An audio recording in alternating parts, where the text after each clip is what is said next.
Have you ever wondered why children seem to feel colder in the winter?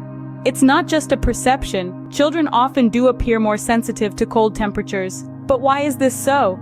There are several reasons that contribute to this, like their higher body surface area to mass ratio, less subcutaneous fat for insulation, underdeveloped thermoregulatory systems, higher activity levels, clothing choices, limited exposure to cold, and potentially being more vocal about discomfort.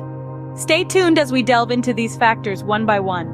First up, let's talk about body surface area to mass ratio and subcutaneous fat. Children have a higher body surface area to mass ratio, which means they can lose heat more quickly than adults. Now let's consider subcutaneous fat. That's the layer of fat just under the skin.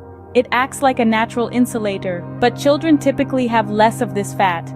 This means they have less natural insulation to keep the heat in. So, children's bodies are naturally more susceptible to losing heat.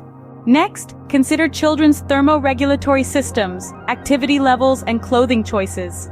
You see, children's thermoregulatory systems are still developing, which can lead to less efficient heat conservation. Combine this with their typically higher activity levels, which can result in sweat cooling their bodies, and you have a recipe for chilliness. Then there's the matter of clothing. Kids' choices might not always be optimal for cold weather, often favoring style over substance. It's clear to see how children's behavior and development can also make them feel colder. Lastly, let's consider exposure to cold and communication. Children often have fewer experiences in cold environments, meaning they are less acclimated. This unfamiliarity can make the cold feel more intense. Furthermore, children are naturally more expressive about their discomfort. They don't hesitate to voice their feelings, leading us to perceive that they are colder. This isn't necessarily a sign of weakness, but rather a candid expression of their experience. So, children's experiences and communication can contribute to their feeling cold.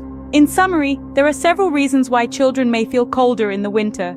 These include a greater body surface area to mass ratio, less subcutaneous fat, underdeveloped thermoregulatory systems, higher activity levels, clothing choices, limited cold exposure, and increased expressiveness about discomfort. Understanding these factors can help us keep our little ones warm and comfortable during the cold season.